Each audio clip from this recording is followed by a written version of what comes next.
Hey everybody, on the show today I've got Butch James. Butch James is a World Cup winning Springbok flyhalf, obviously back in 2007 in France. He's also a Supersport pundit and a commentator, along with other business ventures. On the episode we discuss in depth what team culture means and how it contributes to the success of a campaign, especially one such as the Rugby World Cup. We discuss the impact of the media on the team and on players and what role that does play, and linking with leadership as well, having a leadership group and how important it is to have a captain that is prepared to stand up and lead the team, both in the media as well as behind the scenes on the rugby field. We chat about the Springboks' chances of walking away with yet another William Webb-Ellis trophy, and the new interpretation of the tackle laws, as well as the new additions such as the bunker. I really hope you enjoy this episode. As a Springbok and a rugby fan, I thoroughly enjoyed it, and it's always great to pick the brain of a past champion and the fly half at that. Hope you enjoy, and as always, like, subscribe and share. Ciao.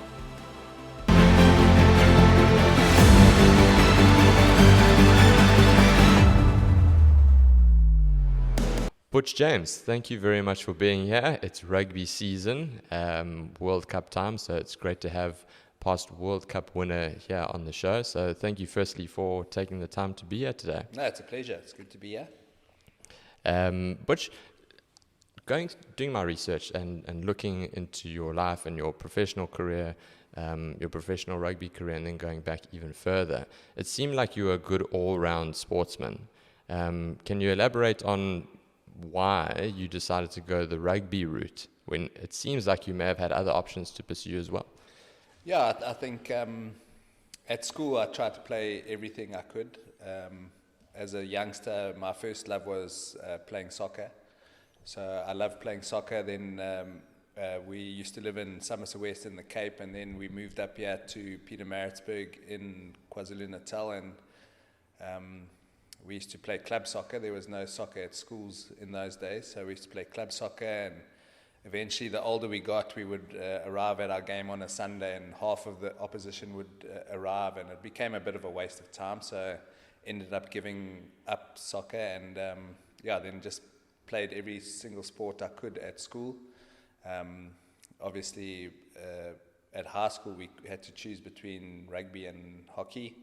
That decision was pretty easy for me. I loved playing rugby, so I played rugby, and the summer sport was obviously cricket. So played mainly rugby and cricket, and it was quite interesting. I did a post-matric in 97 at Maritzburg College. I was pretty young. I finished school when I was still 17, so had no idea what I wanted to do or be. So I did a post-matric, and in my post-matric year, there was a rugby tour at the end of the year to England, Ireland, and Wales. So the whole year we were fundraising and preparing for this rugby tour.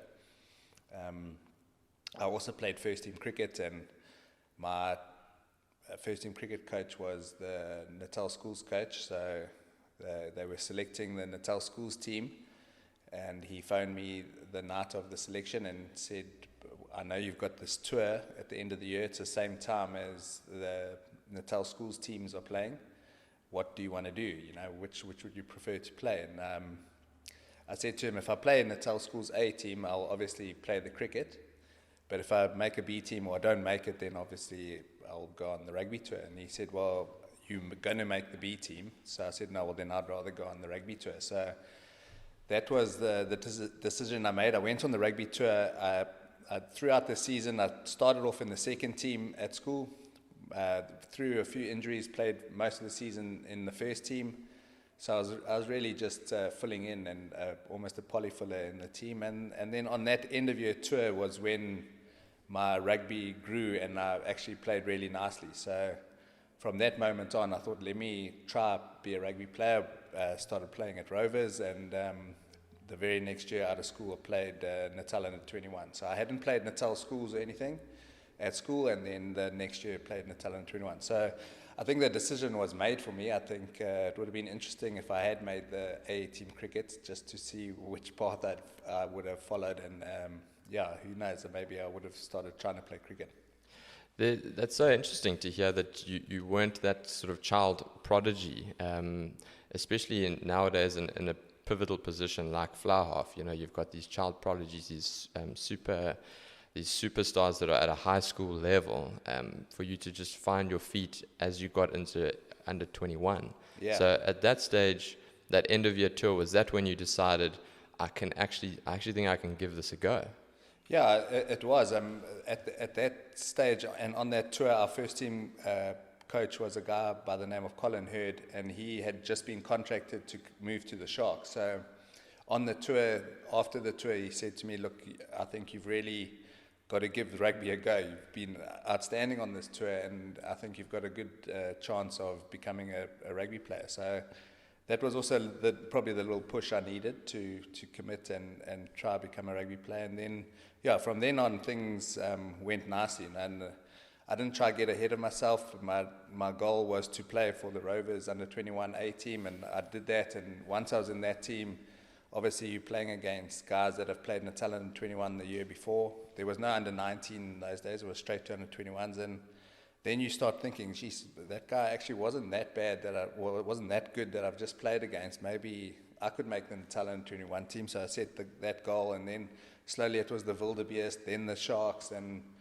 I think I got my first cap for the Sharks in 1999 after leaving school at the end of 1997. So not making Natal schools, things progressed quite nicely and quite quickly. So, and also SA under 21 in 1999. So from not playing any representative at school, things moved quite quickly once I left. Did you ever think that would continue to escalate on the path where you would end up being the World Cup winning Springbok fly-half? No, never. I think I never ever thought I would become a Springbok. Never mind winning the Rugby World Cup. So again, I didn't think too far ahead. I just set my goal on playing for the Sharks, and then the same thing happens there. You start playing for the Sharks, and you're playing against Springboks, you're playing with Springboks, and then it does enter your mind. You start thinking, you know what? If I really have a good season, who knows what could happen? So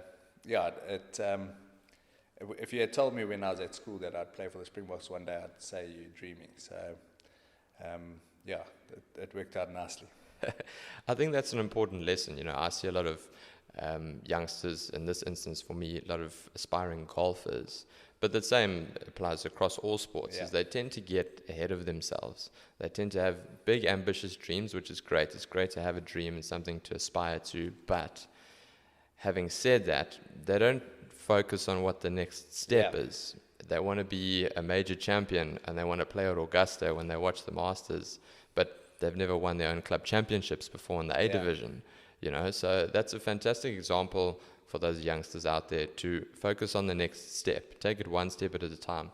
Accumulate momentum in your career and in your sport, and then you never know how that might snowball into something so much bigger. No, it is, and I think we're all to blame in South Africa, especially with our schools. I think nowadays the guys are getting earmarked at junior school to go to a high school, and then when they're in like grade 10, they're already getting contracted by the unions to go to the union. So, I mean, we do baby them, and then the unions all come and, try to soften things and suck up to the guys just to make sure that they get them across. I think it should be the other way around. When boys leave school, they should be begging a union to have them into the union. So, I think we've got that mixed up the wrong way. And then because you say, no, we really love you to come to the Sharks, and then their first year at the Sharks, they're wanting to play for the senior team, So they don't. One lesson I learned from my dad, he always used to say to me, you do your talking on the field. You don't do it off the field. And when the union contracts you, they must be saying, when you're playing on the field, they must be saying that's the best money we've ever spent, And it's easy for you to talk and say where you should be, but if you're on the field performing, you're going to keep stepping up. So I think we've made the monster in those boys coming out of school. But yeah, you do get the odd one that is motivated and wants to take it step by step. How motivated were you to get to the next level? What was your work ethic like when you started to realize that you were being able to make the step up? Each time you went up a level, you could compete and then excel. That must have been very encouraging from a work ethic standpoint to know that all the work that you were putting in was paying off. Yeah, I think for me, the motivation for me was, I mentioned earlier that I didn't really know what to do and what to study when I left matric and even post-matric.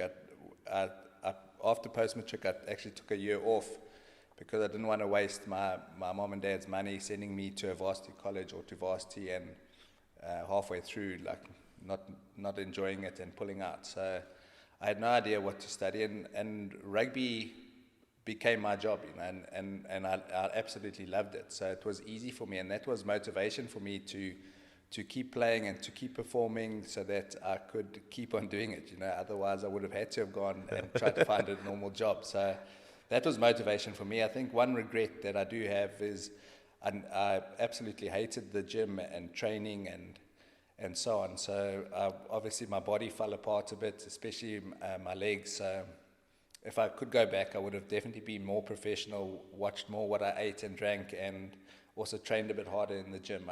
I loved playing games, and I feel that I always gave 100% on the field, so I was happy with that, but I could have definitely done things in preparation a bit better.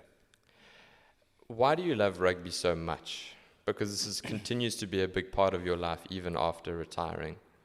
Yeah, I think for me the main thing is the camaraderie. I think your teammates become your best mates, and you're spending time with them every day. And I think one of the best things about working for Supersport now is that I get to see those mates of mine on a weekly basis, where if I wasn't, I would probably see them once a year, and that's just not good enough to see your mates and have a good time with them. So yeah, I think that's the most important thing, the memories we've made. When we do get together, we talk about stories of what happened in the past, and those memories will last us forever. So I think that's the most important thing about sport. Winning a World Cup and being on the road, we're in France for 2023 World Cup. You guys were in France in 2007 when you won. How important is that camaraderie, having characters in the team, that team chemistry? Because it's not only about the viewer and what we see happening on the field for those 80 minutes. You guys are you roommates, you're going and doing tourist things together. How important is that team chemistry for the success of a World Cup? No, it's huge. Obviously, the World Cup, when we were there, it was a 7-week stint that we spent over in France.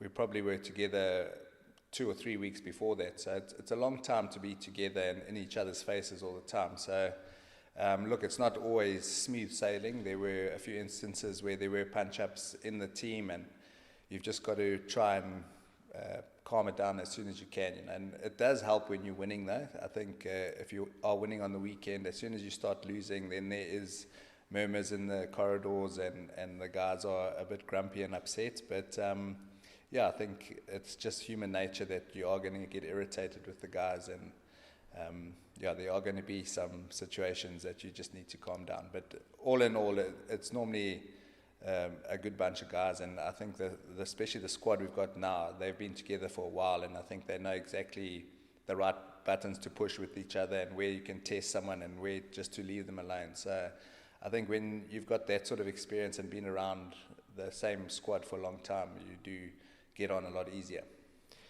It must help as well to have leadership in the squad. You were, in 2007, we had one of rugby's probably greatest leaders and captains in John Smith. How important is it to have a leader, a captain of that stature, to tie the team together, to be able to separate differences, to be diplomatic when needed, to manage that team environment? Yeah, it's really important. I think in 2007 we were really lucky. We obviously had John, and then we had Urs Durant at Loosehead, who had been around forever, and when he spoke, everyone listened. Then you had Victor Matfield, who had captained the Bulls, so he was a leader. Fareed Apri at 9, who was also a leader at the Bulls and ran a lot of their stuff. And then Jean de Villiers started the World Cup at 12, so he was also a leader. And then we had the experience of Monty at fullback. So there were a lot of old heads around that did control things. And most teams, and definitely the Springboks, they have a leadership group where there are about 8, 9 players in that group that make most of the decisions. So we had a really strong leadership group that year, and it's no different now. The 2023 squad has got a lot of leaders in it.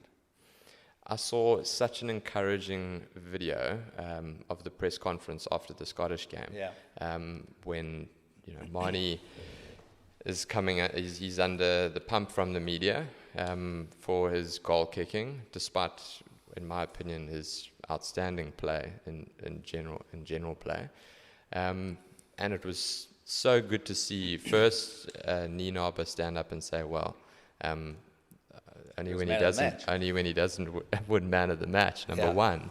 And then for Siya to interject and then to take on that question and to add his bit as the leader for the team.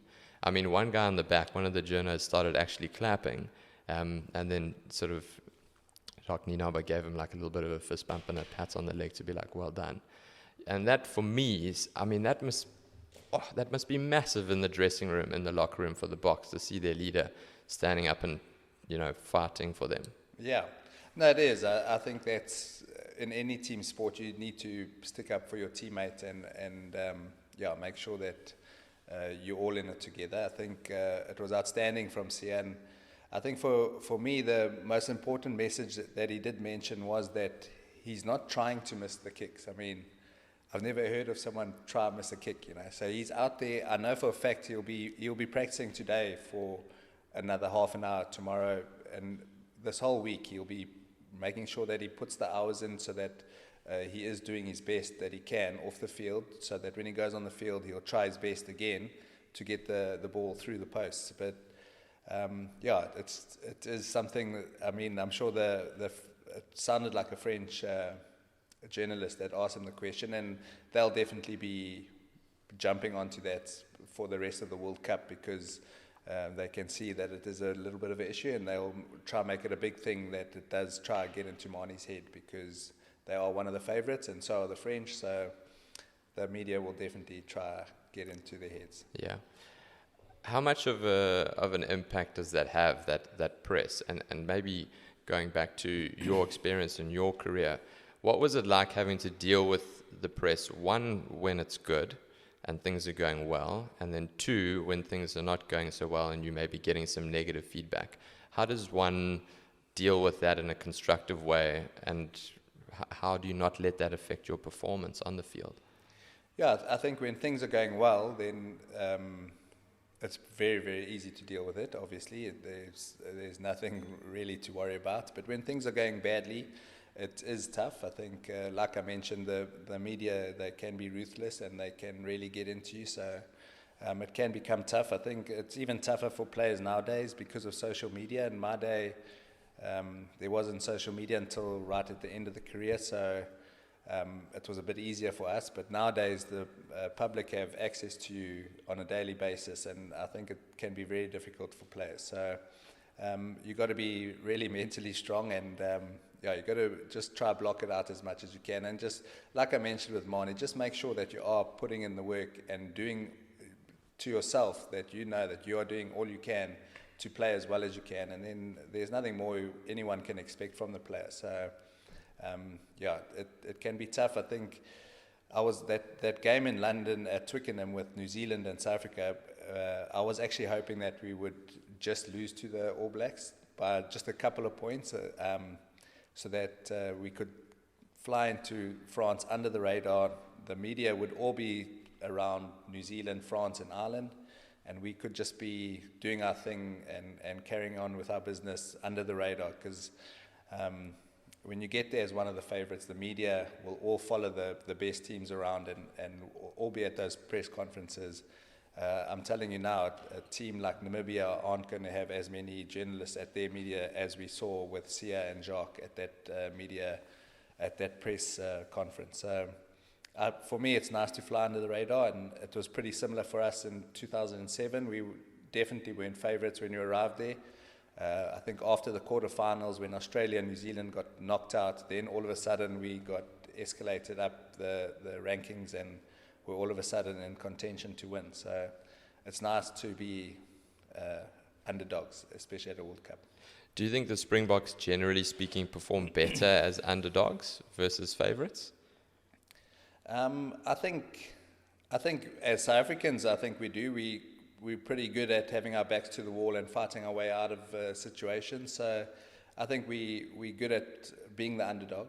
But I think this team, excuse me, they've been good for a long time now, and I think they handle the pressure of being a good team really, really well. So I think either we'll be fine.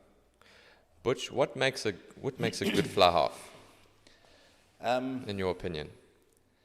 Yeah, I think for me it's really important for the fly half to keep a cool head. I think it was a pity I learned that quite late in my career because I think I always loved to put in a tackle, and that almost took over my game. You know, I'm meant to be the captain of the ship and making all the right calls and making sure we're playing in the right areas of the field. But Yara was just worrying about my next tackle. You know, so I think for me it's exactly that: keeping a cool head as a 10, controlling the game, making the right calls, making the right decisions as well. So I think there's a lot of responsibility on a fly half, and I think Manie's doing a wonderful job for the Springboks at the moment. It seems that the Springboks they pick their centres on pairings at the moment. So Dielendi, obviously inside centre with Jesse on the outside now that Lucanio is not in the picture.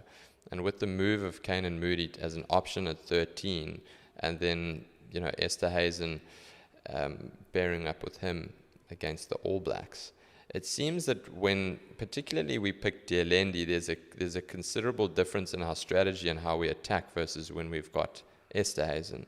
So my perception, both very physical players, both take the ball to the line, but when we've played with Esterhuizen, there's a little bit more finesse. There's that option of the pass out the back with the second wave of attack, where Dielendi is very playing forward, taking the ball up to reset and set up another phase. That seems to be a coaching ploy, and that seems to be a tactic that we've employed. Do you think that that's a fair statement in terms of our selection and what I've noticed about our centre pairing? Yeah, I think both 12s, they've got a role to play in the Springbok setup. I think, and I don't think it's different. I think it will be the same. I think both Damien and Andre are brilliant ball carriers, get over the advantage line. I don't think I think Andre maybe he's been good with his hands and had some nice options. So, I thought the game against New Zealand, that centre pairing played really nicely. But in saying that, I don't think there's a different strategy for the Springboks when either of them play, especially Damien or Andre. I think it's the same call.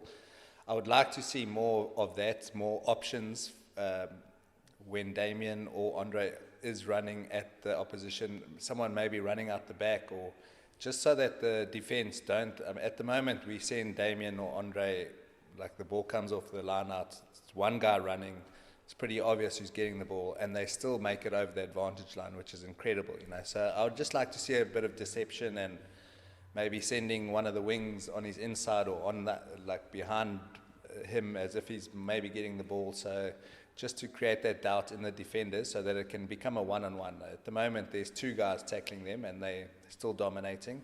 If it was one-on-one, they would have a field day. So I think a bit of deception thrown in there would be good.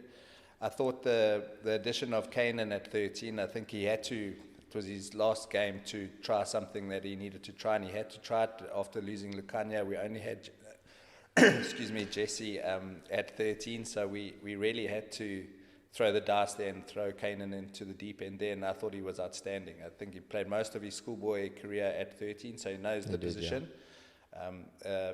Defensively, number 13 is the most important guy on the field, so it's a big position, and I thought Kanan was outstanding, and I just think he's a brilliant rugby player, so I think he could fit in anywhere really.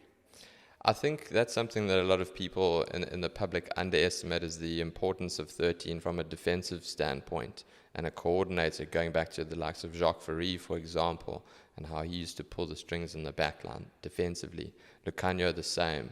And also, Jesse Kriel's got an exceptional defensive record playing for the Springboks. He gets a lot of flack for not being the most extravagant player, but again, against Scotland, they scored 3 points, no tries, solid, clean sheet as far as the defensive records go.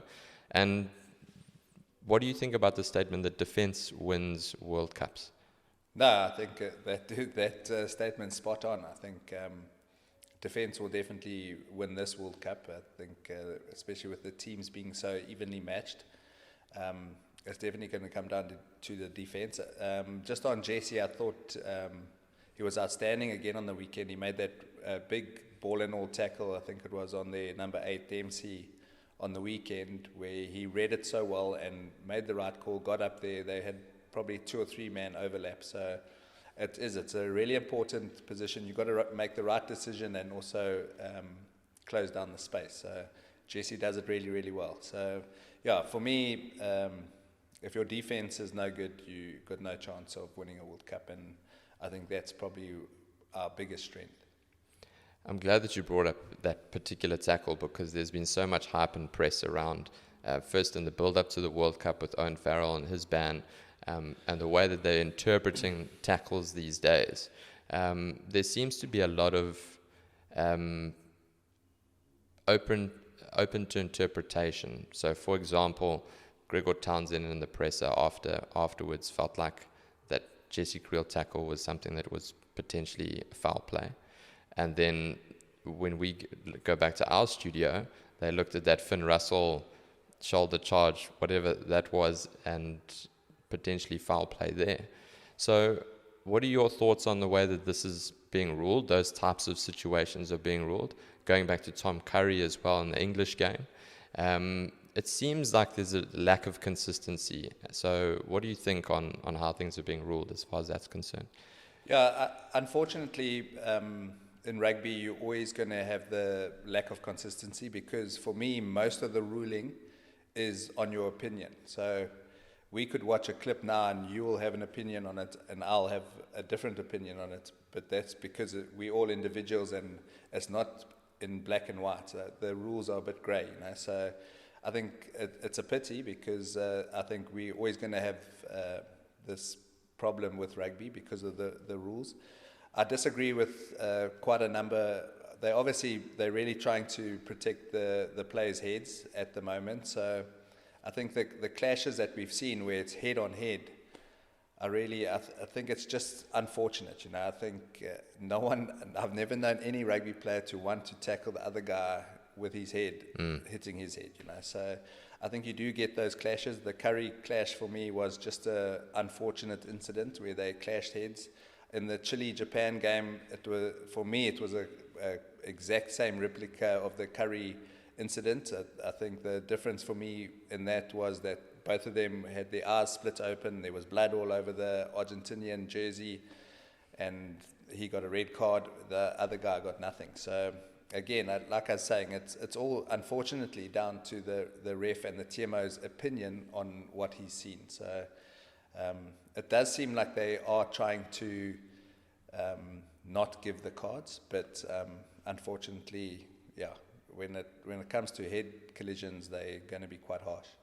And the bunker, what do you think of the new bunker ruling? Yeah, I've really enjoyed it. I think it's a lot easier for the ref to give the yellow and send him to the bunker, and then the game can also continue, and then the decision can be made.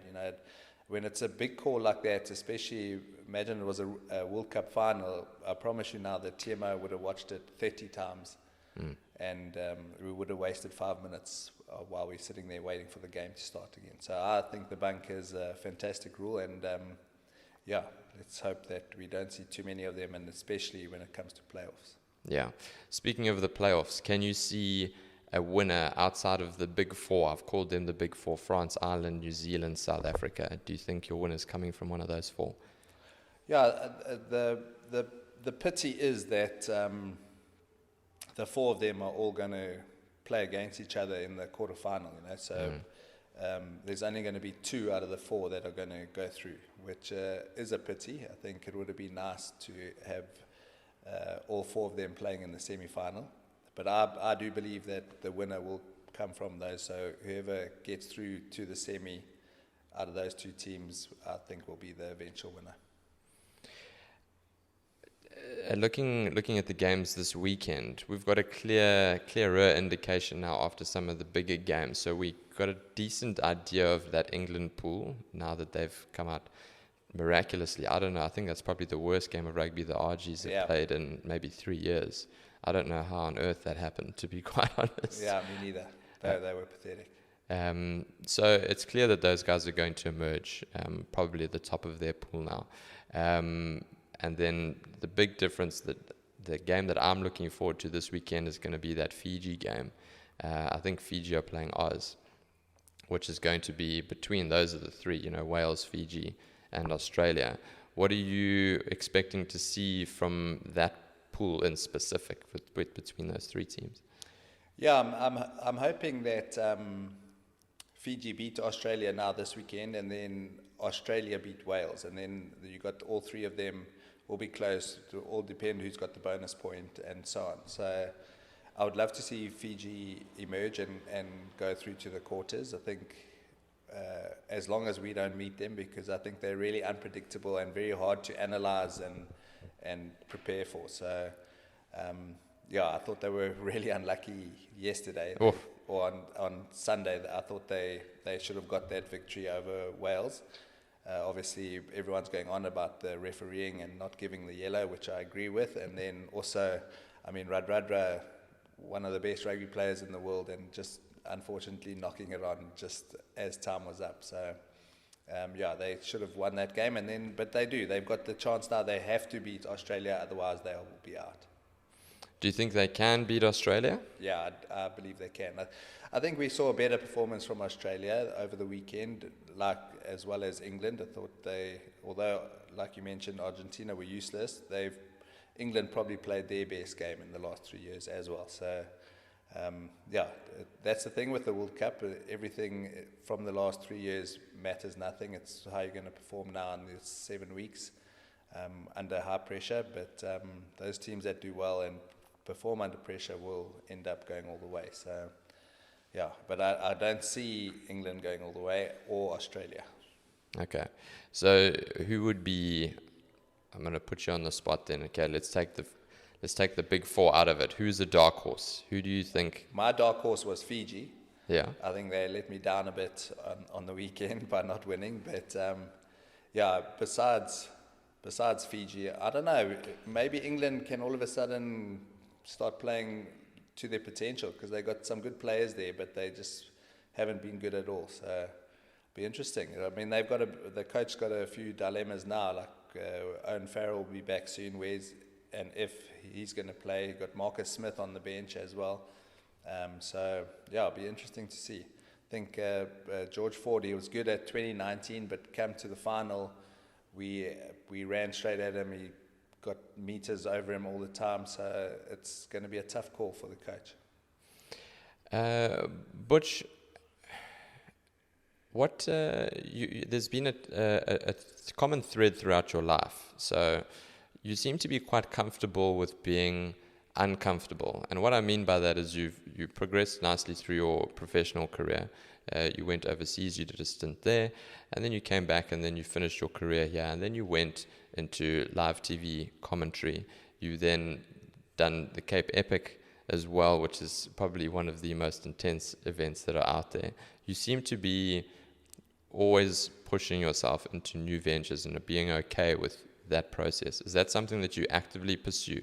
Being uncomfortable, learning new things, putting yourself into new spaces? No, I don't actively do it. I think since I retired, I have liked to push myself in different directions to try learn and pick up as much as I can. The cycling thing, the epic, is more just to try lose weight, because if I don't have a goal with that, then I'm definitely going to blow up. So I've put my name down again. I'm riding next year with John Smith. We were both in Portugal now on the Legends Tour, and everyone was just telling us how fat we are. So one night we were in the bar drinking brandies and getting fatter, and we said to each other how much rubbish it was that everyone's telling us how fat we are, and we need to sort it out. And then we shook hands and said, okay, well, let's ride next year again. So we're down to do the Epic again next year. But yeah, that is something that I will always do, pick something that I need to train for, and will force me to get out of bed and get on the bike. Otherwise, it can be quite easy just to switch the alarm off. So that is something that I actively do look for to make sure I stay in shape. So to sort of life hack, you know what your mindset and approach is to fitness and wellness. So you know that in order for you to keep going and to be consistent, you have to have committed to an event, whatever, to get you out on the road, to get you running, to get you cycling, whatever the case might be. Yeah, and nearly every year I motivate myself, because we normally go on a December holiday, and my motivation is always like to look half decent on the beach, and for the last 10 years, every year on the beach, I will have to keep my shirt on, because it's not a good sight. So, that's normally my motivation, but it's not enough motivation. I end up having my shirt on anyway.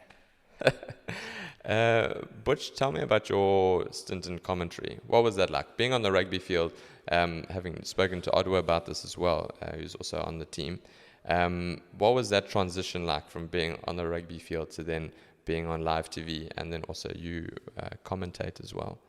Yeah, it was actually quite a tough transition. I think my first game, I remember I was battling to even speak English, and it was so much going on. I was so nervous, and so it was really a tough transition. I think it's not like you go on a 6-month course on how to be a commentator. You know, you get thrown in there, and you gain the experience as you go along. So I think as you go, you do start realizing what your job really is there for. I mean, we almost called the experts, where we meant to share why things work, why they don't work, and so on. So you slowly figure out what your real role is there. I think another tough part was always you had been playing with these guys the year before, and now all of a sudden you're on TV. Someone knocks the ball on or makes a mistake, you've got to tell everyone that guy's made a mistake, but you've got to try to say it in a nice way that when you see him again the next day, he wants to still talk to you. So that was also quite a tough way to do it, situation, and it's still tough. I mean, I'm still friendly with quite a few of the players, and yeah, when you need to call something, you need to be honest and call it out, and they also need to drop their egos and realize if what you've said is true. If it's not, they're more than welcome to chat to us. But yeah, that is one part that I find quite tough. What was that first game like, commentating? Can you remember it, and who was playing who? I just remember that it was the Cheetahs, and it was in Bloemfontein. I was also commentating with Matthew Pearce, who's a world-renowned commentator. So the whole time I kept thinking to myself, what is this guy thinking of my commentating? Like I was under the scrutiny, not just from the public, but also from Matthew. But yeah, it was tough. I was just glad when it was all finished. But it's not easy, and I think the more you do it, and it's quite nice if you are working week in and week out, because then you build that momentum. When there is a bit of a break and you come back, it's almost like it's your first game again. So it's nice to be working on a regular basis, and then you can build that momentum. And also, you mentioned the centre pairings and playing together in a partnership. It also comes to the commentating booth. Whoever you work with, I've got my favourites that I like to work with, and it makes me feel more at ease and helps me do my job. So yeah, it's also good to get your combos going on in the commentary booth. I've found that's so interesting that you say that, because for the podcasting and interviewing, I definitely find the same thing. Yeah. I don't have an opportunity to get chemistry with somebody over 1, 2, 3 episodes. So it's one episode, you've got to try and establish a relationship and a rapport with somebody immediately off the bat. Yeah. And there's definitely times when it tends to flow a little better. There's chemistry, and the guys play the game, and you can feed off each other quite nicely. So I can certainly agree with that. Who are the commentators that you enjoy working with? No, I was hoping you weren't going to say that. You don't have to answer it. No, like someone that I really, really enjoy working with is Andy Capastagna. He's just so easy to get on with, and he leaves my role up to me. And he can commentate on any sport. I mean, he does hockey, cricket, rugby. I mean, you could throw anything at him and he'll be absolutely fine. So he is one guy that I really enjoy working with. And then in studio, there's a few guys as well. I think everyone loves Nick Mallet. He's brilliant. And the reason I like working with him, because it becomes a conversation. It's not like you actually forget that the cameras are there. You're chatting rugby, talking about what's been happening, and next minute you'd be getting told that we need to go to an ad break. So he's another guy that's really good to work with. But there are so many. I mentioned Matt Pierce, Hanyani Shimangi, Skulk, John. We've got such a wonderful team at the moment that it's pretty easy going to work and sitting down and chatting rugby. Do you actively seek out tips from the likes of Matthew Pierce and Andy Capastagna as you grow into this new role and as you've grown into it? Yeah, there's a lot of guys that have been doing this for a number of years, so it's good to work with them as well. And I mentioned the posts earlier. I mean, they often say that you don't call it, I'm trying to think which is the right one now, because you shouldn't say polls. They say it's posts. Okay. So that's one thing. And so they do try to share a lot of little things with you. And I think sometimes you take them on when you, like in your mind, you're thinking, okay, well, I don't really agree with that, but so I'll leave that one. But there are a lot of them that you like, geez, okay, that makes sense, and I'm going to use that next time. But there are, I think everyone, you need to go out there and show your character and be yourself on the screen. So I think some of those things don't fit everyone. So like when you are taking it in, I obviously say, oh, thanks very much. And then if I think I'll use it or not, then it's up to me. But they're so good at sharing, and it's good working with the older guys because you pick up a lot. So you can't, what shouldn't you say, polls or posts? I'm trying to think now, because I think I always say polls. It's the wrong one. You should say posts. And why is that? I'm not too sure. So did that one? It is posts, because the guy said they actually went to Scotland and someone invited them for tea, and then they said something about, I think we're sitting behind the poles, and then the guy said, no, poles are from Poland. Those are the posts. Polish. Yeah. So there's lots of little things like that. But they also they say things like Manie Libbok can kick with both feet. That's the wrong sentence. You need to say he can kick with either foot. Okay. Yeah, because otherwise both feet at the same time. Yeah. It's sure, that's quite intense. Yeah, and my English at school wasn't very good, so I mean it's almost like an English lesson when you go commentating. Manie can kick with both feet. Okay. Yeah. It's amazing, these things, these subtleties, that go into it. I mean, a lot of the time, especially in South Africa, you're smashing a couple of beers and you just watching the game, and you won't even notice the art behind commentary, those subtle differences, like you said. Yeah, there are a few rules, and like when it's your turn to talk, and also where you position sitting next to each other, so that when you pick up the mic, if I'm working with you and I pick up the mic, then you know that I want to say something, and that's when you try to give me a gap, So there are a lot of little things. Obviously, the ref is also on the field, and he's mic'd up.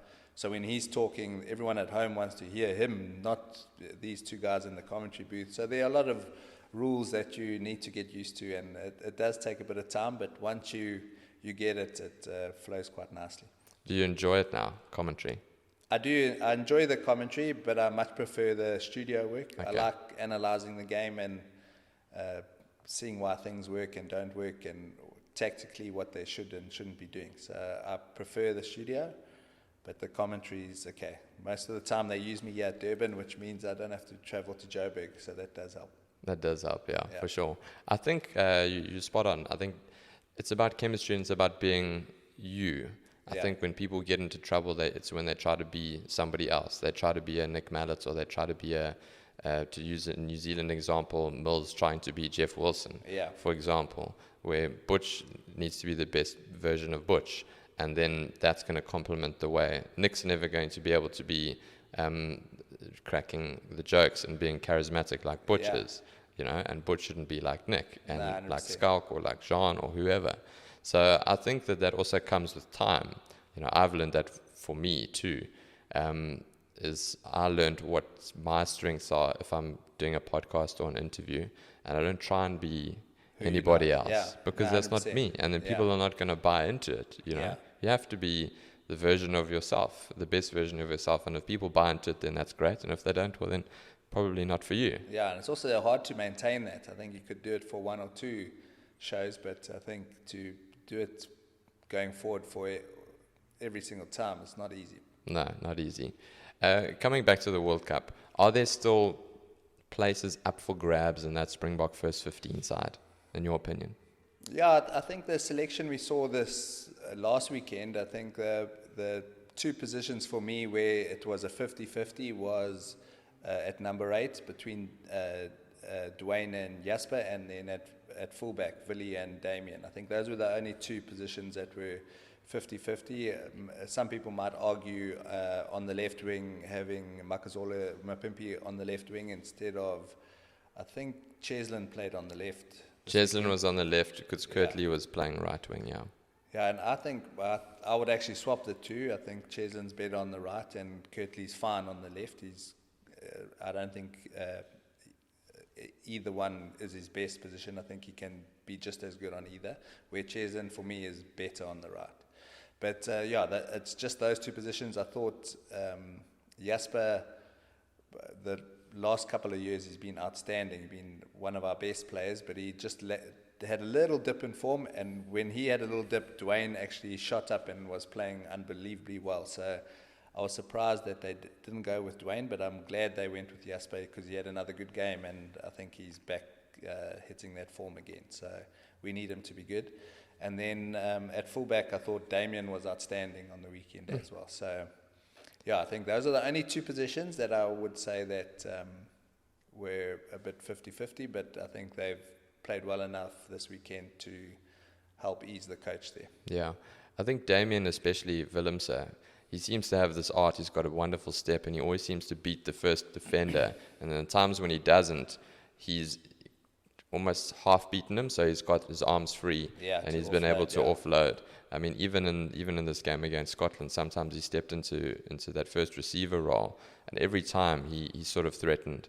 So I think he's done fantastically, and Willie as well. I mean, I think I saw a stat, he's got the most try assists in Springbok rugby. So he obviously brings that experience and that vision to the game. But it's a fantastic, going back to the wingers, I mean, we're in such a privileged position to have now 4 world-class wingers. I mean, any one of those guys could come out. Makazole could come in. Kanan Moody stepped up. That we could just interchange at will. Yeah. And to the point now, we got the same luxury with the scrum halves. I mean, Grant Williams came on. Geez, that would have been a worldly if it would have wasn't try for of the year if he had scored that. if it hasn't been for that ankle tap. Yes, man.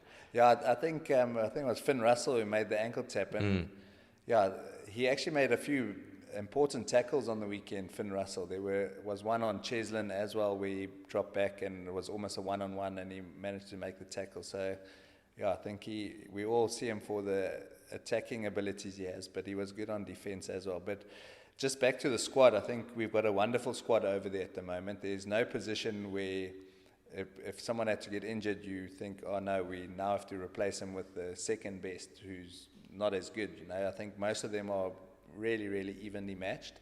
I think scrum halves, I've never heard of a squad of 4 scrum halves, or 4 scrum halves in a squad, and 4 world-class scrum halves at that, So we were really fortunate there. We were fortunate on the wings.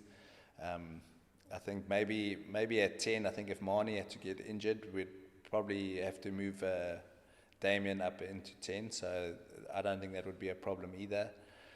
But I think we got a wonderful squad, and it must be tough for Jacques to pick a team to compete every weekend. I think it'll be interesting to see what team he throws out against Romania. Could be quite an exciting one. I think a lot of the guys who aren't in the main first starting 15 will get a run this weekend, and I think he could pick quite an exciting team. What do you think he does in the fly half role? Because like you say, when we're a bit thin at fly half, is it worth starting Libbok again and running the risk of him getting injured? Does he need to get a little bit of confidence, kick some goals, improve his goal kicking? Not that I don't think there's a major issue, but just to build up the confidence and the momentum. I think it could maybe go both ways. Maybe if you want to throw him in there to build up his confidence and he misses a few again, then it could do the reverse effect. But I think this weekend, like I said, he's got the ability to pick a really exciting team. If I was picking the team, I would maybe throw Willie in at number 10, put Cheslin at fullback, and Kanan on one of the wings with Kirtley. I think that would be really exciting. But then you are risking a few of your top players in Kirtley and Cheslin to get injured. But like I said, I think we've got a great opportunity to pick a exciting team that can really put a big number on Romania. Going into coaches now, I see that the robot, the flashlight, is out again in that Scottish game with Rusty up to his tricks. It's like I'm having flashbacks from, I think it was the 2006 Currie Cup final when he was with the Cheetahs on the roof.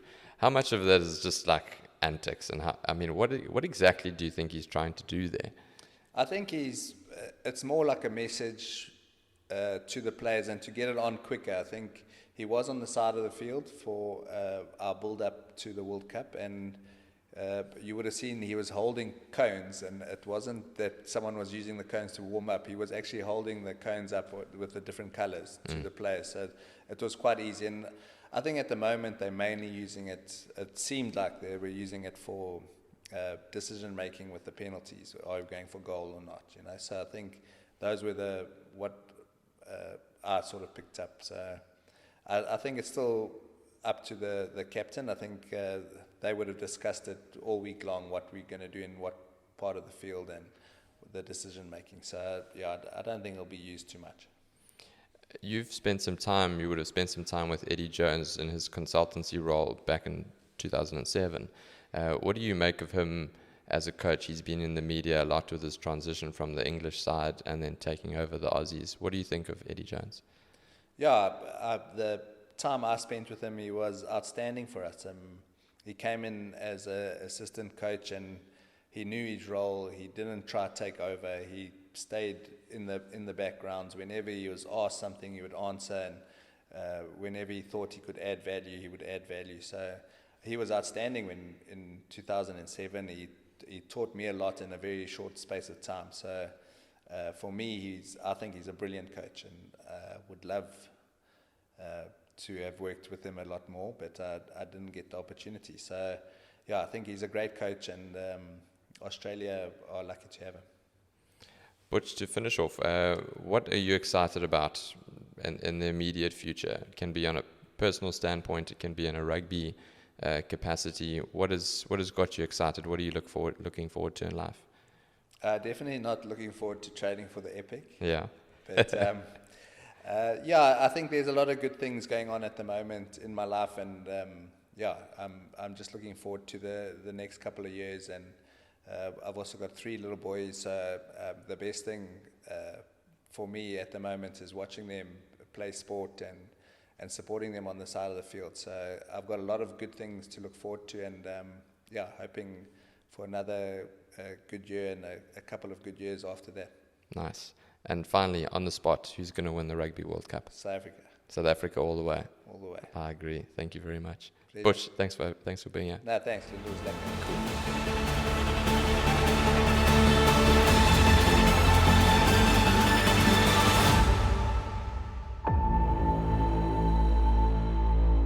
Wait, whoa. Before you go, did you enjoy that episode as much as I did? If you did, please go onto Apple Podcasts or Spotify, whatever medium you're using to listen and watch the show, and click subscribe, leave a comment, leave a rating, follow the show. Every little bit counts. The more people that do that, the more value I can produce to you by getting better guests on the podcast, and then we can all keep growing and learning together. Thanks so much. Have a great day.